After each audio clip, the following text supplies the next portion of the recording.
most of the reference will be from different shastras, so we'll just do Om Namo Bhagavate Vasudevaya. Om Namo Bhagavate Vasudevaya. Om Namo Bhagavate Vasudevaya. Om Jnana Timirandasya Jnananjana Shalakaya Chakshunmilitam Yena Tasmai Shri Guruve Namaha. Shri Chaitanya Manobhistam Stapitam Yena Bhutale Swayam Rupa Kadamayam Dadati Swapadantikam Vandeham Sri Guru Sri Yudapadakamalam Sri Gurun Vaisnavamscha Sri Rupam Sagrajatam Sahagana Raghunatam Vitam Tam Sajivam Sadhvetam Sarvadutam Parijana Sahitam Krishna Chaitanya Devam Shri Radha Krishna Padam Sahagana Gita Shri Vishakanvitam Sra He Krishna Karuna Sindhu Dinabandhu Jagatpate Gopesha Gopika Kanta Radha Kanta Namostate He Tapta Kanchana Gorange Radhe Vrindavanishpare Vrishabhanu Sute Devi Panamami Hari Priye Vanchakalpa Taruviyascha Kripa Sindhu Bhaevacha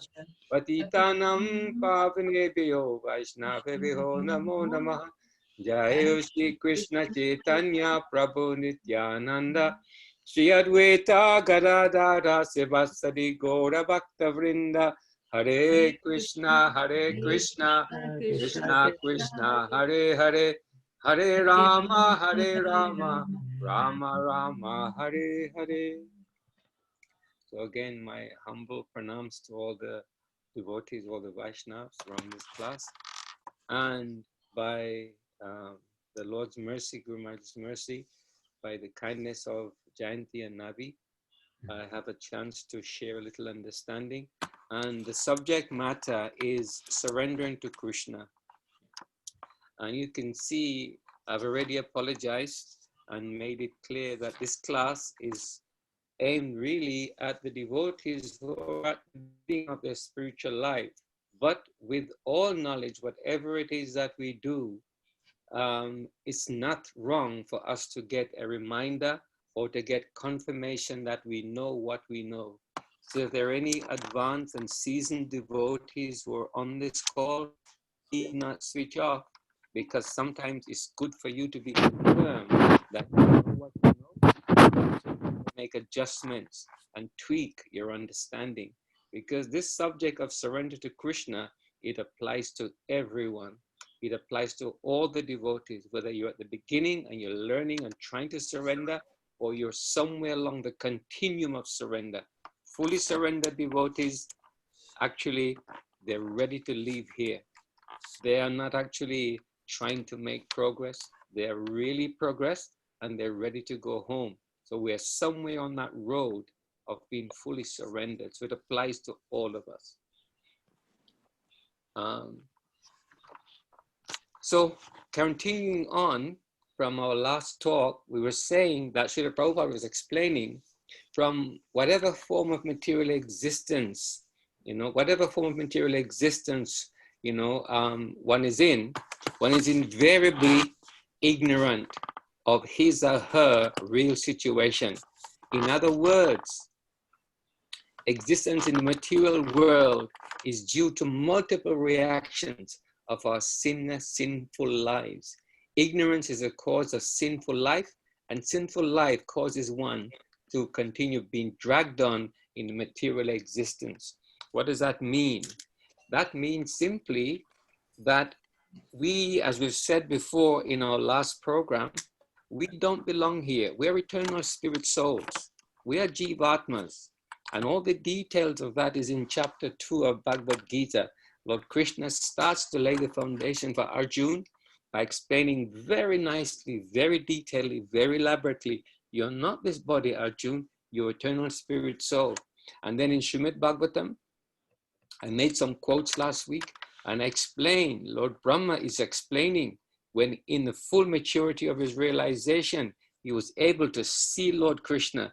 And it's amusing for me in one section of Srimad Bhagavatam, when Lord Brahma, in the beginning, he doesn't know who he is, he doesn't know where he is, and he's trying to find out. For 100 years, long time he's trying to find out. Then he goes into tapasya, he does meditation. So some effort is required for us to be able to achieve anything. I've given the example, my success, my education, my business, my whatever, even to keep my house tidy, some effort is required. Even to keep my body tidy, some effort is required. So some effort will be required in spiritual life according to, what level of success we want. So Lord Brahma, when he actually got into meditation, he was given the instruction to do tapasya. When he did his tapasya and he reached the stage of maturity, he was given the Gayatri mantra. When it was all successful, he was able to realize his identity, and he was then able to see. He could then understand, yes, I'm sitting on this lotus flower, and the lotus flower is connected to the navel of Lord Vishnu. And then he was able to meet Lord Vishnu. And what always makes me smile every time I read it is that it actually says in Srimad Bhagavatam, the Lord shook his hand. Would you not like to have the Lord shake your hand? It's always amusing for me. So that indicates is that Lord Brahma is a person, the Lord is a person. And when you're qualified, an example, those who serve the Guru, those who serve the spiritual master will see in the beginning, there's a distance between you and the Guru. He's giving you all the encouragement, but it does not mean you're qualified to sit in the Guru's room or to give any personal service. Later on, as you advance, as you become, more purified in your consciousness, as you become more humble and surrendered, you can start to serve the Guru in different ways. And in a more advanced stage, you can stay with the Guru. It's very noticeable that I remember some time ago, I won't give names anyway, but not all of Srila Prabhupada's disciples were able to actually serve him. Sometimes Srila Prabhupada would try, and I know the Guru tries. He tries the devotees in different types of service, but they're not all fit for service. They're not all fit for personal service. So therefore, they will try them, and then they can't stay in his room. But some devotees, they could stay with him all the time. One such devotee, I got to know him quite well, was Tribhuvanath. Tribhuvanath used to spend a lot of time with Srila Prabhupada. Srila Prabhupada liked to have him around. It's not that there's a like or dislike, it's what you're fit for. So some devotees are fit for that personal service, and some devotees are not so fit for that personal service by their surrender, by their mentality, and what is pleasing to the Guru. So in this way, we are here in a different position because of our ignorance. And ignorance is caused by sinful life. And by that sinful life and mentality is very nicely set out in 4th Canto Srimad Bhagavatam. How our material desires, our sinful activities, our actions and reactions to those activities, or pious activities or sinful activities, but particularly our desires at the end of our life, they all come together and they create, the impetus for our next birth. So whatever body we are in, whatever society we are in, we should know that it's because of our sinful activity, and that's why we're going from then, one type of body to the other. Hopefully now that we're in human body, human form of life, very responsible, very advanced form of life with developed consciousness, we can grasp this opportunity. Last week also, we talked about this is the doorway in this human body. This is a doorway that we can use this doorway to come out of this material existence. In any other form of body, we can't. There's 8,400,000 types of bodies, but actually none offers the wonderful opportunity that the human form of life offers.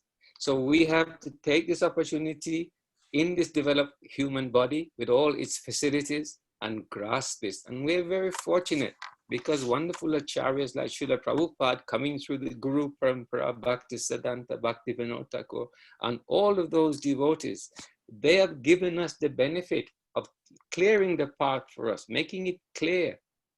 This is what you need to do. Now here, And that is why the whole point of this surrendering, we have to try to surrender to Krishna and actually make this human form of life very successful. And success means understanding that we're eternal servants of the Lord and engaging in that service. So in a way, I've said it, I'll just demonstrate it. We are all somewhere along the scale from 0 to 100, the scale of how much we know, how much do we understand about spiritual life. We're somewhere on that scale. I can't judge for you. We have to judge, and actually those who are more advanced can tell us. You know, the guru can tell us where you are at, what you need to do. But we're somewhere on that scale of what we understand about our position as eternal servants of the Lord. And to actually move us, but we should all be trying to move from where we are to the next level up, you know, in our understanding and commitment and also surrender. So this but to do that, we need this transcendental knowledge. And what is that transcendental knowledge? Prabhupada is very specific. It's never vague. It says this transcendental knowledge, what we need is knowledge of our identity as spirit souls and as eternal servants of the Lord. This is required in order for us to overcome this ignorance. This is the biggest ignorance, that we're thinking we're this body with material designation. I'm Gujarati, I'm Punjabi, I'm Italian, I'm French, I'm Russian, I'm male, I'm female, I'm upper class, lower class, middle class, whatever. I'm doctor, teacher, lawyer. All these are great. They're material designation, but they're material, which means they're temporary and they'll finish. Our real designation is that we are spirit souls and we're eternal servants of the Lord. Hearing it intellectually, but then acting on it spiritually is two different things. And that's what is the level of ignorance we have to destroy. Until that ignorance goes, we're still trapped in material consciousness. The Prabhupada used the word very nicely. Our job is to try to understand it. Krishna consciousness is very opposite to material consciousness. In Bhagavad Gita, Arjuna is showing, and he's actually very clearly saying at one point, when he recognizes ignorance, he recognized that his situation was overwhelming to him. In Bhagavad Gita 2:7, Arjuna recognized, I'm not going to get out of my anxiety. I've said many times, no one should think Arjuna was afraid. He was not afraid. He was the most accomplished warrior. I would say, although Bhishma Pitama was very experienced, you know, and Dronacharya was they taught him so many aspects of weaponry. But in one sense, Arjuna excelled them because Arjuna was so competent as a fighter. The demigods were actually using him to fight on their behalf in the heavenly planets. So how wonderful is that, you know? So he was not afraid. He was simply overcome by compassion. So in that state of being overcome by compassion, he recognized, I can't do this myself. I have to just put my hands up and I say, look, Lord Krishna, I surrender to you. And this verse in Bhagavad Gita is Arjuna explaining to Lord Krishna and acknowledging, I can't do this by myself. And every single one of us has to. Before we can make proper spiritual progress, we have to do this and do it sincerely, not whimsically, in a very sincere way, and then see the magic that happens. And the magic happens for every devotee who does it, every person who does it in a sincere way, magic happens. Arjuna is saying, Karpanya dosho pahata swabhavaha Prachami tvam dharma samudha chetaha yad shreyasya nishchitam bruhi tanda ame shishyaste aham shadimam tvam prapanam. And what's the translation of that? No, I'm confused about my duty. I've lost all composure because of miserly weakness. In this condition, I'm asking you to tell me for certain what is best for me. Now I'm your disciple and the soul surrendered unto you. Please instruct me. These are wonderful qualifications.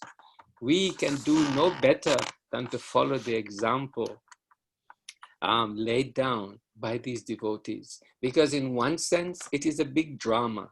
And the drama is that Arjuna is playing the role, of, as a very advanced version, of who we are. But we're all in the situation. But he's very advanced, because we know he's very advanced, because at one stage in the 4th chapter, when the Lord, he challenges Lord Krishna. Lord Krishna tells him, yes, I instructed this science, to Vivaswan and such forth. And Arjuna is saying, well, how am I to understand? Vivaswan is older than you. Then the Lord explains, you and I have taken birth many times, Arjuna. I can remember all of them, but you can't. So Arjuna is very advanced devotee, but is playing the role that, approximates us. So we're in that situation. We have to do what Arjuna does. We have to follow the examples that Arjuna set. Because actually in the purport, Srila Prabhupada is saying in the same 4th chapter that Lord Krishna, spoke Bhagavad Gita again, and he made Arjuna the first recipient for this age. He made him the first recipient for this age, which means that we have to follow exactly in the footsteps of Arjuna. Actually, whatever he said is meant for us and is good for us. So here's saying, because of miserly weakness, we're not material, we're spiritual. So whatever condition we're in is because of our ignorance, because of our miserly weakness. In this condition, I'm asking you to tell me for certain what is best for me. What is best for me, I don't know, but you know. And in order for me to get what is best for me, now I have to surrender to you. I'm your disciple. I'm a soul surrendered to you. Please instruct me. The formula is very simple. The formula is always the same. When you go to the university to take going to study your subject, you don't go and you say to the lecturer in your subject, medicine, law, engineering, computer science, whatever, I tell you what, I've got a good idea. Don't use that textbook. I've got another textbook you should use. We don't take that approach. We sit very humbly. We understand, I'm there to learn. You're the teacher. You will actually instruct me, and then you will actually test me. You'll grade me. Similar thing has to be applied to spiritual life. This is not something, you can't work out how to be an engineer by yourself. You have to be taught the principles of engineering. Similarly, you can't work out, you may have a very fine brain, and in the future you can become a top surgeon. But in the beginning, you have to be humble and stay there and be taught all the disciplines. In spiritual life is the same. But somehow we have a view that in spiritual life, everything else, yes, I have to be taught how to be a doctor. I have to be taught how to be an engineer. But in spiritual life, I can work it out for myself. That is why Lord Krishna, we pick up on the word Lord Krishna used. He says, I taught this science to all the demigods and all the devotees. The word science is used. So we have to see that, understanding spiritual life properly is a science. And therefore, we have to acknowledge that we are ignorant, and then we have to surrender. And then that way we can take full instruction very nicely.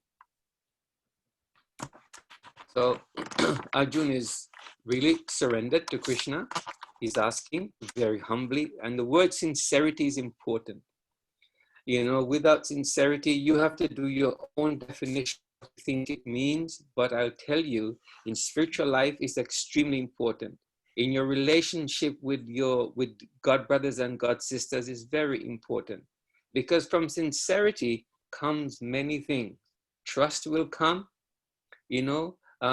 that especially trust, because if I know that you are sincerely, behaving towards me, your behavior towards me is sincere, it opens up. And when the Guru sees that your endeavor, when the Lord sees that this person sincerely endeavoring to understand what is the absolute truth, some magic happens. There's a response to that.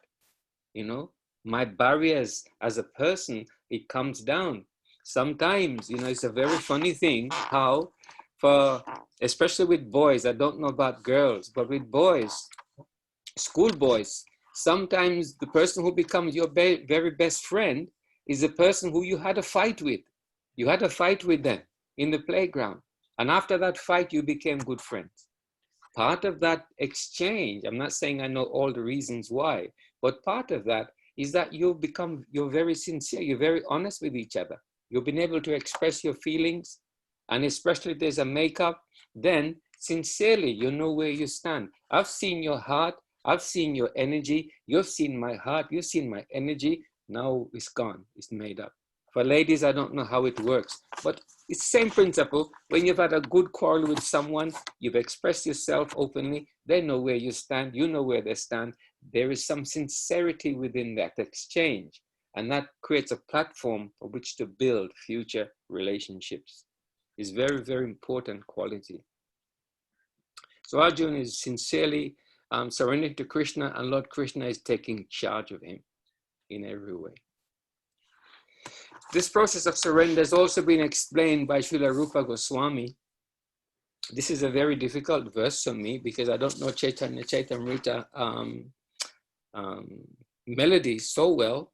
So I'm going to just read the translation of this. Do you know that melody very well, Nabi? Go on. Jayanti? Hang on a second. Jai Shri Chaitanya, Jaya Nityananda. Kamadina Ratina Katila Palita. What? No. It's longer. This Oh, this is a different. Yeah, it's slightly longer, so I think it's not the usual. Yeah, this is different. This is tried different. it, but I couldn't master it. So I thought I'm not going to make such a mess of it. But the translation is quite a long translation. Oh my Lord, there's no limit to the unwanted orders of lusty desires. Although I have rendered these desires much service, they have not showed mercy on me. I have not been ashamed to serve them, nor have I even desired to give them up. Oh my Lord, O head of the Yadu dynasty, however, my intelligence has been awakened. I know I'm giving them up due to transcendental intelligence. I now refuse to obey the unwanted orders of the desires, and I've come to you to surrender myself to your fearless lotus feet. Kindly engage me in your personal service and save me. So here, the same point I was trying to make about the sincerity. I'll just read this and I'll come back to sincerity. This verse is also quoted in the Bhakti Rasamrita Sindhu. When we chant the Hare Krishna Mahamantra, we're saying, Oh Hari, oh energy of the Lord, oh Lord Krishna. In this way, we are simply addressing the Lord and his spiritual potency, represented as Radha Krishna, Sitaram, or Lakshmi Narayan. We're engaging the energy of the Lord. We're appealing, petitioning the energy of the Lord. So, the devotee always prays to the Lord and his internal energy consort so that he may engage them in their transcendental loving services. When the condition shows, I can't read the last bit, Navi. When the condition attains the real spiritual energy and fully surrenders into the Lord's lotus feet, he tries to engage in the Lord's service. That is the real constitutional position of the living entity. So I'll make sense of all of that, but just go back to the bit about sincerity. Here, the sincerity is that, and you'll see it always, in the teachings of Upadeshamrita, you'll see it, that there must be a honest exchange. No pretense is required in spiritual life. No pretense must be there. It must be straightforward and sincere. So in that way, you can see, Rupa Goswami is actually saying, my Lord, I have not been ashamed. I've been serving Maya for a long time and I've been enjoying, so in that way, so the sincerity is about admitting I'm an ocean of faults. I can't get it right and I haven't got it right. But now I can see that I need to. Now I'm trying to. And I surrender to you because I can't do it by myself, which is a very important fact. This principle of surrender, you'll see it in every religion. I was brought up in Christianity, so you'll see it is a feature of Christianity. I don't know Islam so well, but I know friends who are Muslim. I don't know Sikhism so well, but I know there's a difference between a baptized Sikh and a non-baptized Sikh. And in every religion, there is a point where you surrender and you said, I can't do it by myself. I can't make it on my own. I need your help. And I've tried. Doesn't matter what age you are. Sometimes some people are able to surrender very early. And they make a decision, very early, and they surrender. Other times it's whatever age, along that continuum that I was saying, that we make the decision. But the sincere decision has got to be there, that I acknowledge that I can't do it by myself. I acknowledge that I'm acting outside of your laws and your instructions. Now I wish to actually comply, and I give up, and I'm taking shelter of you. I'm not just giving lip service, I'm doing it from my heart. Very, very important.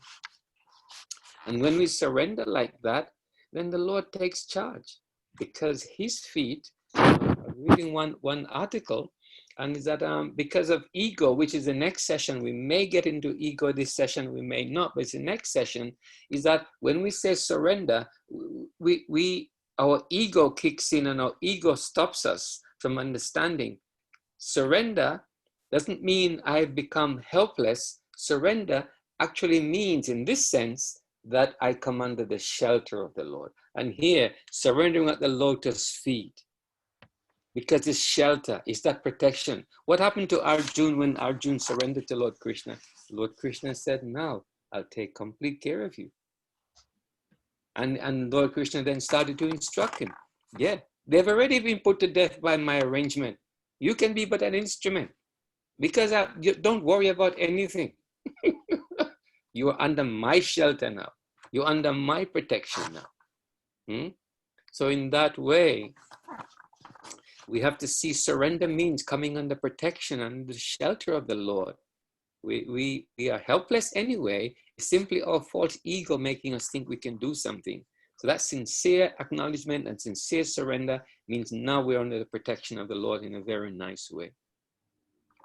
So this Maha Mantra is very powerful in helping us to destroy sin, and sinful reactions. We can try whatever we can try, but actually there's nothing in our arsenal. In this Kali Yuga, so there's many layers of knowledge. We need to actually have the layers of knowledge very clear before us so that we don't become fixed on one point.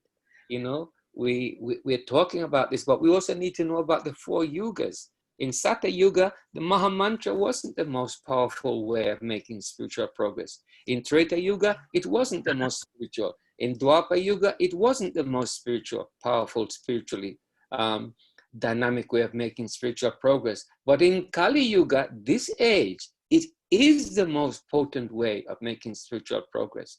So no one should actually minimize or undermine this.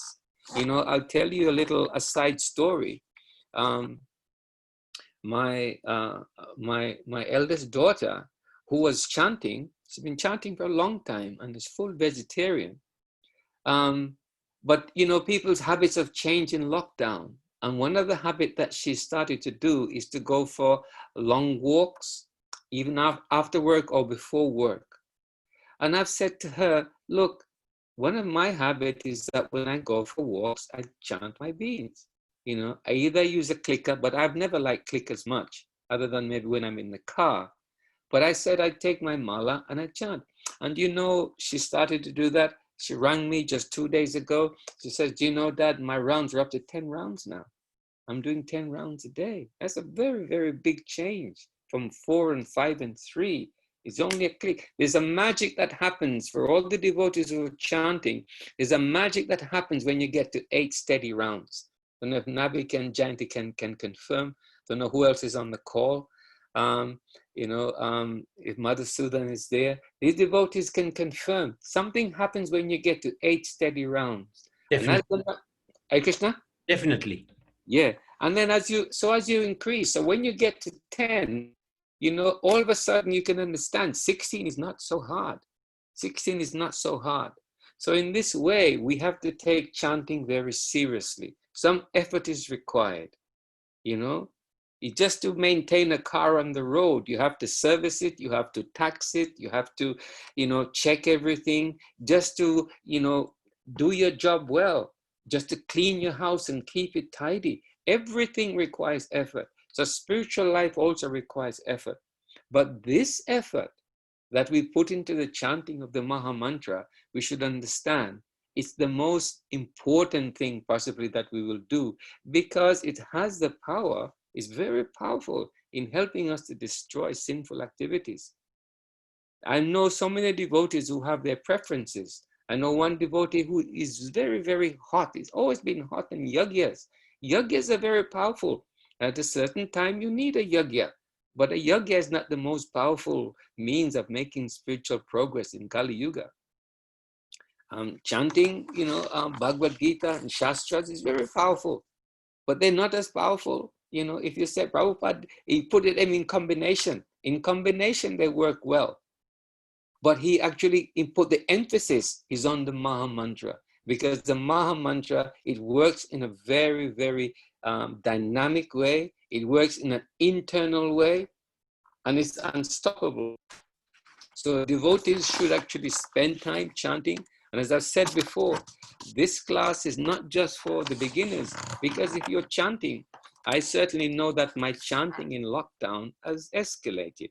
I can chant many more rounds and find it easier to chant the rounds now because I'm spending more time chanting. So even if you're chanting your 16, it doesn't mean that you should actually just do one set of 16. What about doing 2 sets of 16? See how you feel. What about 3 sets of 16 to see what you feel? And the magic number is 4 sets of 16. When you're chanting 64 rounds regularly, you'll feel very different. I absolutely guarantee it. So everyone should try to increase their chanting as much as they can, okay? Because it's very, very much powerful and guaranteed to actually, destroy sinful reaction. Not only one lifetime, many, many lifetimes. Vedic transcendental knowledge is particularly powerful also, and particularly Srimad Bhagavatam and Bhagavad Gita, and especially explained by Srila Prabhupada, is very powerful at destroying our ignorance. Ignorance is very, very, it's a great stumbling block, even in material life. The more knowledge you have, the more you can actually navigate society. So in spiritual life, it's even more vital. Ignorance is the cause of our distress and suffering, and knowledge is the source of our liberation. So Srimad Bhagavatam and Bhagavad Gita, especially as explained by Srila Prabhupada, is very important. And Srila Prabhupada in the beginning, he becomes a spiritual master for everyone. He's the first teacher for everyone. Later on, you may get a secondary guru, but in the beginning, Srila Prabhupada, he's instructing, you surrender, you follow, you take note, you don't doubt. And even if there's some doubts, you keep reading, you keep studying, the doubts will go in that way. So the chanting of 60 rounds, following the principles, chanting 16 rounds of Maha Mantra, following the regulatory principles, no meat eating, no intoxication, no illicit sex, no gambling. These things are very important, especially now in Kali Yuga. They're very simple things, and it's another whole class. I won't try and get into it. Why these 4 things are so important, because they're related. I've said it's all interconnected. These 4 rules and regulations, they're not just standing by themselves, isolated. They're connected to the 4 principles of religion. They're intimately connected. So when we can follow these rules, we're automatically following the principles of religion. If you're following the principles of religion, it's very difficult for Kali Yuga to overrun you and for the tsunami of Kali Yuga to wash us away. We have a very firm foundation. But if we actually do not do these things, our foundation is not very strong. And we see it all the time. We see it all the time. You see many people, they're very, very big people, they may be businessmen, they may be in whatever field, and you'll see something to do with illicit sex, something to do with gambling, something to do with some, and they're finished. These are 4 pillars, of religion are tied into these, unwanted qualities that we have to try to do it. So when we're chanting and we're following these regulative principles, we are highly protected, and our chanting becomes very, very effective in this way. So Prahlad Maharaj, moving on, he actually, so we're chanting, we're reading, but there are specific processes, the acharyas, the mahajans have given us specific processes by which we can make very rapid, very, very quick, very tangible spiritual process.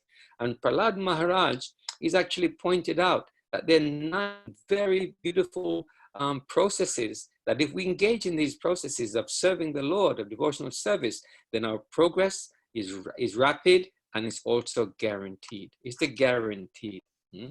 So the 9 processes of devotional service, as outlined by Prahlad Maharaj in the 7th canto, Srimad Bhagavatam, as follows. To hear about Sri Vishnu's transcendental name, his form, his characteristics, his possessions and his pastimes, and to chant about these pastimes and to remember them. So what I'd like to do is to stop talking for now, just for a little bit, and give the devotees a chance to, beautiful Lord Krishna there.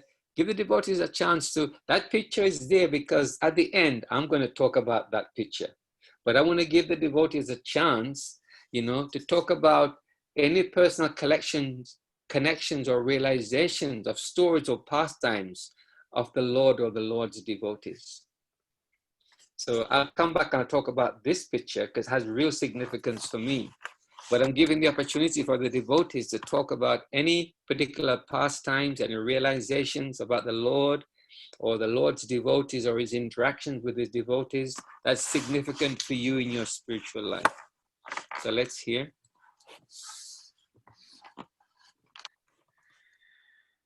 As I said, I don't know who is on the call, so if you need me to explain further what I mean, I don't mind explaining further. But I definitely want to hear from the devotees because this is a way of engaging you in what Prahlad Maharaj is asking us to do.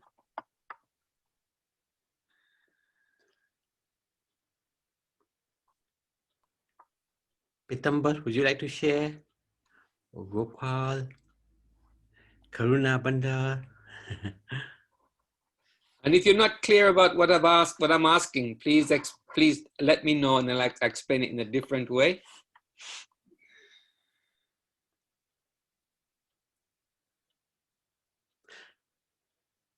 Okay, whilst they're having a thought, I can share something. Yes.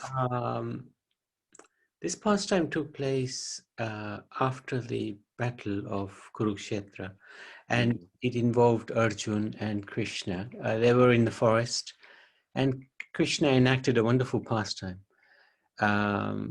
He said to Arjun, "I am thirsty and hungry.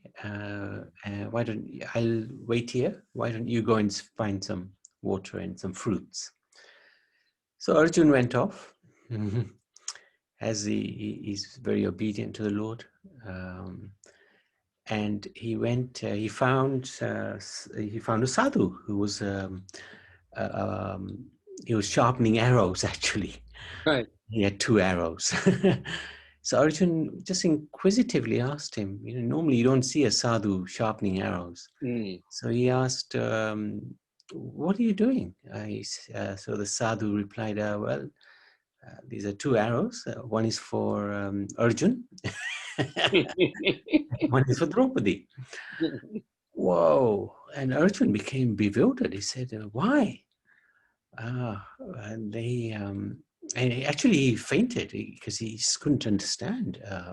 Why would the sadhu want an arrow for him to use against him? Anyway, Arjun didn't turn up, so Krishna came looking for him. He found Arjun. He found the sadhu, and Arjun was just recovering. And Krishna said to Arjun, "What happened?" And Arjun described, the sadhu's got 2 arrows, one for me and one for Draupadi. And Krishna asked the sadhu, "Why is that? Why have you got 2 arrows for Arjun and Draupadi?" So extraordinary, this sadhu said, Draupadi demanded the Lord to come and assist her at her time when she needed some clothing. She was born naked and she will die naked, but she made the Lord divert his attention from his Leela in order to protect her. This is one arrow. And then what about Arjun? Why is this arrow for him? Because Arjun utilized the Lord's service as a charioteer. He made the Lord his charioteer, and I cannot tolerate this. We are meant to serve the Lord, not the Lord serving us. Therefore, these two arrows are for. And then the Lord explained to him that actually this is Arjun, is my dear friend. Will you forgive him? And see the heart of the sadhu. Whenever the Lord asks anything, immediately he gave up his anger and he said, yes, I will forgive you. This is very instructive for us, because we're always demanding things from the Lord. But actually, our position should be one of wanting to give service, not take service from the Lord. Very interesting. Yeah, where was that from, Prabhu? Very nice Leela. I'm not sure where it's from. It's from one of the Gaudiya Math devotees. He emails me, and it came from his email. So very interesting. Okay. So thank you, Nabi, for doing that, because I hope the devotees will see the pattern. I'm trying to say, because in the slide before, it was saying that when we're connected with the Lord, you know, in his activities, his features, his activities, his pastime, his relationship with his devotees is purifying for us. So I'm asking the devotees to share if there's a connection for you with the Lord and his pastimes, or the Lord's and his devotees and pastimes like that one, please share. Hare Krishna, Prabhu. Hare Krishna. So, like, if I look at whatever happens from a Krishna conscious point of view, Krishna conscious philosophy, then there's that one pastime. I don't know if it actually does exist or not, but there's information that I think I've heard from ISKCON devotees and on internet somewhere, like the lady where the widow or the old lady where Krishna takes the cow away, so her mind is just always fixed on him. Like if something negative happens, doesn't go your way, it's only because like Krishna just wants you to get closer to them. It's something like that story. It was actually really nice how I read it on the internet. So yeah. Thank you so much. I don't stress about it too much if something doesn't go my way. It's okay. But the whole idea is that when this transcendental knowledge has a way of satisfying us, because we're spiritual. So transcendental knowledge is spiritual. So our connection with it is at a very deep level, and it's doing its work. It's waking us up, because that's the first job that has to be done. We have to wake up. Rupa Goswami was saying, I've been serving my senses for a long time, and all of us who wake up, that's what we do. We actually stop serving our senses. But to understand how the Lord works and what he will do, the Lord also, no one should be afraid that the Lord is, as you advance, he takes more away from you. Actually, no one should be afraid of that, because the Lord works according to the devotee's ability. Because there's one devotee, I mean, we all know that Leela to some degree, and I'm talking about Sudama.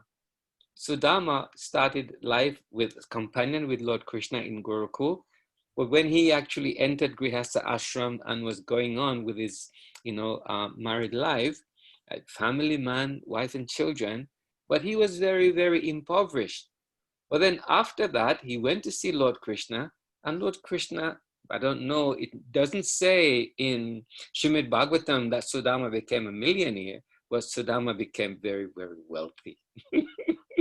The Lord gave him more wealth than he could actually have imagined.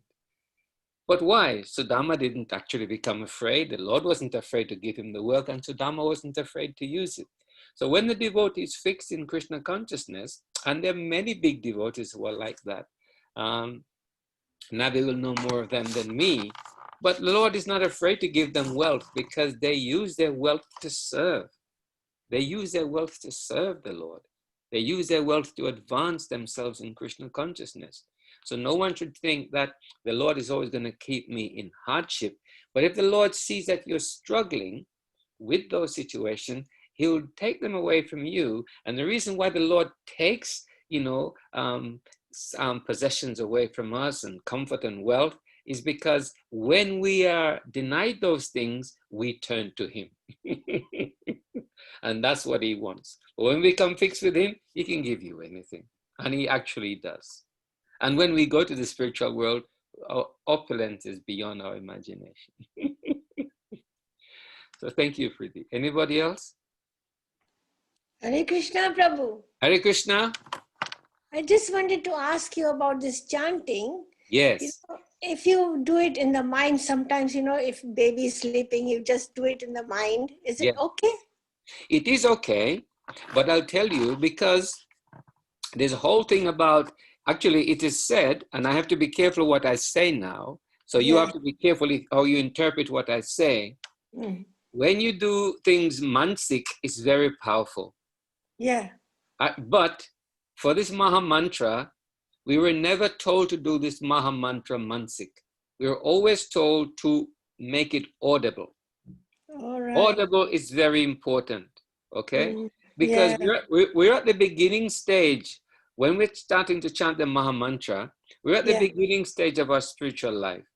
And what we need to do, that's why we have to do the 16 rounds, the numbers, we have to do the 4 requisite principles, we have to do it in a kind of regimented way. So until we actually, because the whole idea is that our minds are more comfortable doing material things. I'll give you an example of what I mean. Sometimes we can sit at home and we can watch one television program, it's 1 hour. And then we have a drink of water, go to the bathroom, come back, watch another television program, it's 1 hour. If we watch a movie, after that, it's 1.5 hours maybe. So how many? It's 3.5 hours, and we don't mind. We don't think it's anything. But yet you say you chant for just 1 hour. Oh, we've yawned so many times, we confuse it. Because our minds, we're addicted to material things. And that is why we have to practice the touching of the beads, the chanting and hearing it. And hearing it is also important, because when you hear, it's also working. Srila Prabhupada gives the point very, very often. I'm not stopping. Devotees have got different abilities. So those devotees who can chant and see Vrindavan pastimes, that's fine. I'm not going to say don't do it.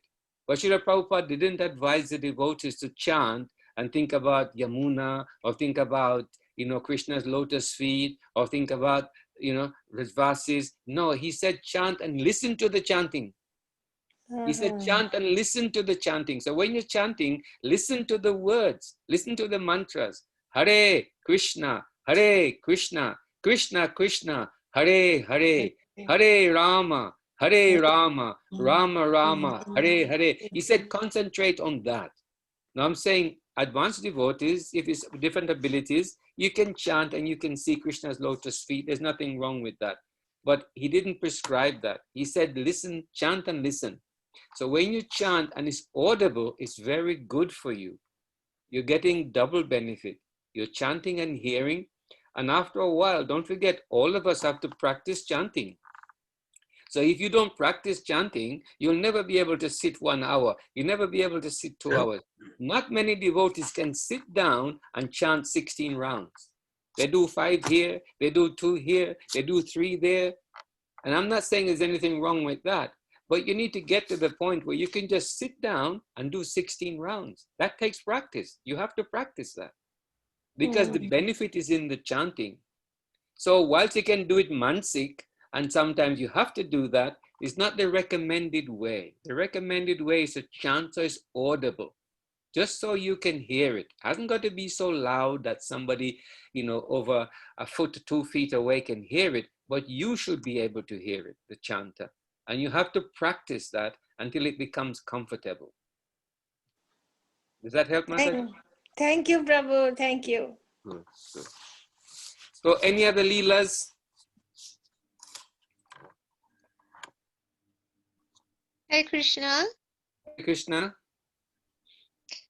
Just want to share something. Yes. When the first devotees came to Mauritius and they started doing Sankirtan, selling books door to door. So I remember my Pitaji used to buy the books just to please the devotee. He wasn't really keen for reading, etc. But later on, we just had a glimpse of the book, Srila Prabhupada's book, and we just looked at the pictures. And I remember very well there was a picture of 3 ladies with one man attached to ropes, and the ladies were as if pulling the ropes. The man was only a puppet in their hands. I could never understand what it was.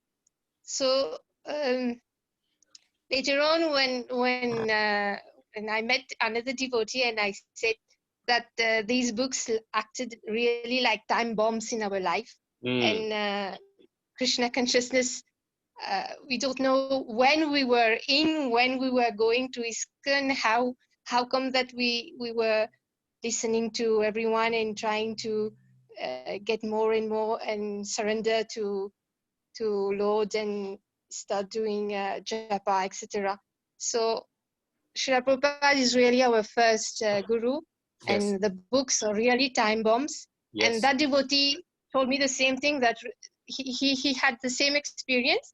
He was buying the books just for the sake of buying them, and afterwards he just had a little read one, only one paragraph maybe. And afterwards, he was turned into devotee. He started chanting. He became vegetarian and etc. So Srila Prabhupada books are really our first guide and bring us to Krishna consciousness. Really wonderful thing. Very good. Thank you so much for sharing that. Because and I'm going to actually give one more opportunity, because I'm going to explain. If no one is coming forward, but you've got the chance now to think about it. If not, I'll explain this picture of the Yam Dutas and Vishnu Dutas and Ajamil. So any last chance for anyone to explain? Any Leela, any pastimes with Lord Krishna's devotees that they really like, or they got a connection with? Okay, thank you so much. Well, I agree. Who was speaking just now? Who was speaking just now? Karuna Bhandar. Oh, that's Karuna Devi. Karuna Bhandar. He's from Mauritius. Yeah, I know Karuna Bhandar. I just couldn't recognize the put of that voice to the and name. Before that was Kaushalya. I don't know if you recognize her voice. She was asked about chanting. Okay, all right. Thank you so much. But Karuna Bhandar Devi, that's what you said. Your statements are very accurate, because there are time bombs. The reason why I've showed this picture here is very significant for me. Nabi and Jayanti know my story very well. But when non-Bharatiya devotees come, non-Indian devotees come to ISKCON, usually there is some Leela connected with it, because we usually been searching for a long time.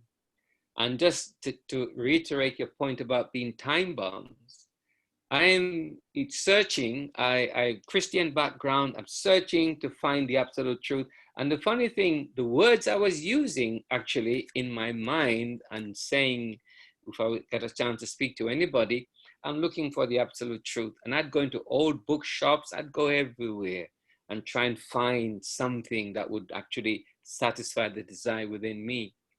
Well, go back 30 years, and I am visiting my friend. He's a law student. He's also a black-bodied devotee, black-bodied person. And we're talking. He's not at all religious by no means. And And as we talk, I get a little bit fed up with the conversation, and I go to his bookshelf, and he's got 6 cantos Srimad Bhagavatam on his bookshelf. And I open it and I see these beautiful pictures of what I now know to be Krishna. And I am attracted to the pictures. I've not read anything, just the pictures. And I asked him, can I borrow it? It resonated with me, the pictures that I saw, and Prabhupada's picture as well. He lent me the book. I took the book home. And I think it was about a week later, I started reading Srimad Bhagavatam. 6 cantos start with the story of a Jamal.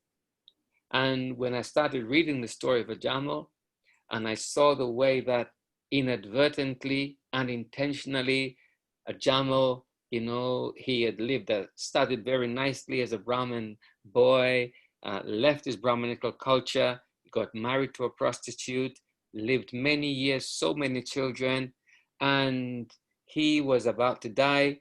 And out of affection for his youngest child, he called out, would name the child Narayan. He called out Narayan. When the Yamdutas came and was pulling him out the body, out of affection, he knew he was going to die. He was afraid, but out of affection for his son, he called the boy's name Narayan. And as soon as he called the boy's name, the beautiful Vishnu Dutas came. And I really like the way it's presented, you know, in Srimad Bhagavatam, because the first thing they do is they reassure a Jamal, don't be afraid, don't be afraid. And then immediately they said to the Yamdutas, which is most confusing for them, what are you doing touching the Lord's devotee? And it's a long conversation. You know, it's a nice, very nice Leela. I advise you to read it and you'll see. But what happened in short for me is that this Leela, an explanation by Srila Prabhupada, and a significant turning point for me was that just by calling the Lord's name unintentionally, you got the same benefit. He was not calling the Lord Narayan from upstairs. He was calling his son Narayan outside playing a short distance away. But the Lord didn't make a distinction, whether you're calling for the boy over there or you're calling for me up there. You said Narayan, and I'm giving you the result. The result is protection. The result is shelter. The result is salvation. So that had a very big impact on me. So this Leela has stayed with me, beginning of my spiritual life, and I've never looked backwards in my spiritual life from this point, because the Lord's name was so powerful. And I'll tell you a private thing, it's a humorous private thing, is that after reading this story, I started chanting Narayan. I didn't chant the Maha Mantra first. I started just chanting Narayan, Narayan, Narayan. I had no mala. I actually sent in the post on my mala because I had no devotees around me for a year. But the whole point is that the Lord's name was so powerful that it brings immediate result. Intentionally or unintentionally, whoever chants the Lord's name, you get a result. So now you can see how the Maha Mantra is so powerful and why you should do it so that you can hear it. Because not only you hearing it, anybody who hears the Maha Mantra will benefit in a very powerful way. You know, it's really, really very powerful stuff. So thank you so much.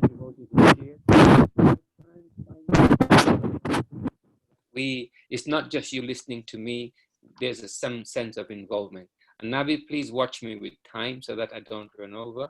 It's 5 o'clock. What I wanted to do actually, because today is a very special day. Okay. It's the appearance day of Bhaktivinoda Thakur. Okay. So I wanted to spend just a few minutes going over his pastime. Okay. So what I'll do, I'll stop here then. Hmm. I'll stop here. I'll just remember the slide I'm stopping. So I'll remember the slide because it's Pretty's got a question. Okay. Yeah, Pretty. Because I was going to stop for questions now. Yeah. Hare Krishna Prabhu. I wanted to ask regarding the holy name. Yes. So in the Tetra Yuga, the name Sri Ram was said like more powerful than Lord Ram himself by the bridge Leela that was taking place and everything. Yes. So why was like the Mahamantra or the holy name not as potent in the other yugas as it is this yuga? Because the other means, so Navi, please help me to get this accurately. In Satya Yuga, we're living for, I think, is 100,000 years. So meditation is the means by which we can make progress. Can you imagine, you know, we can't even imagine somebody who lives 100 years. We're still surprised, and newspaper put it out there when somebody lives 100 years. And we know what type of bodies we get. So can you imagine what type of body do you have in Satya Yuga where you can live 100,000 years? Your body is certainly not as feeble like this one. What kind of brain do you have? Up until 5,000 years ago, you know, the beginning of Kali Yuga, actually, the Shastras weren't written down. Everyone, it was transferred by memory. I would actually tell the person, the Acharya would tell, memory was well developed, everything like that. So in each yuga, there's certain ability that's there. And it's not just the ability in the living entities, you know, talk about human beings, but also in the food stuff that is there. Everything is of the highest quality that sustains, and everything is in harmony. So it really sustains, you know, life in a very high way. During Treta Yuga, is that the deity worship? Yagyas. Yagya. Yagyas. Yagyas. Powerful yagyas. You know, yagyas where you can see, you know, wonderful things can happen. The devtas used to come, you know, the Lord would sometimes come to these yagyas, you know, even the kind of yagyas that Daksha was doing. He was very powerful and very good at yagyas, but there are many others. But the devtas, they were coming and going, and the Lord would sometime come. Lord Brahma would sometime come. So the result, because also the priests who were there were fully qualified. They knew how to chant the mantras, and the mantras would yield 100% benefit. The potency was there, okay? And then in Dwapara Yuga, it was temple worship, very elaborate, wonderful temple worship, you know, where again, everything was nicely done. So as each yuga has its benefits and its merits, so in Kali Yuga, you know, all those qualities, you can still talk about, yeah, I'm going to memorize Shastra. Yes, you know, I'm going to do meditation. Yes, I'm going to do very nice temple worship. But actually, it doesn't yield the same benefit because everything is degraded. The atmosphere and the conditions around does not support it. So in that degraded condition, the physical degradation of the mentality of the living entities, of the environment to support them, you know, and also of those who are qualified around you. So Maha Mantra becomes the most powerful. And also another little point is that the Maha Mantra was always there, but Lord Chaitanya reversed it. It was actually, some people still try to sing it the original way, you know, Hare Rama, Rama Rama, Hare Krishna, Hare Krishna. And Lord Chaitanya, he reversed it for Kali Yuga.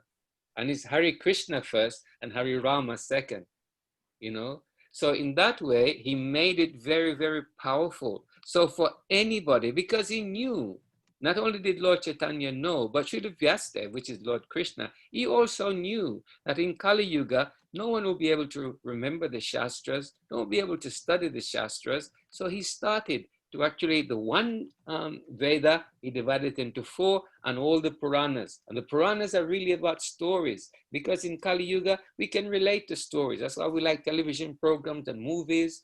So we can make it, they've made it very simple. So the Maha Mantra is very simple, but it's very powerful for this yuga. You can't compare it to another yuga. You can't compare it like that because it's atmospherically, everything is very, very different, extremely different. So in this yuga, given all the circumstances, this is the most effective way of making spiritual progress. Does that help, Priti? It does help, Prabhu. I was just thinking, like, why yoga in the first yuga? Why not just chant the Maha Mantra then, you know? Well, because the Maha Mantra it wasn't required. It wasn't required. You've got 100,000 years lifespan. Mm-hmm. You know, that's a very long lifespan. So which means you can perfect meditation. And Srila Prabhupada, I was reading on Friday, I was explaining to the devotees in the class. Srila Prabhupada was explaining very nicely. Yoga meant to be able to control the life air within the body and to be able to move the life air up from the navel, you know, to the heart, from the heart to the throat, from the throat to the top of the head, and then out.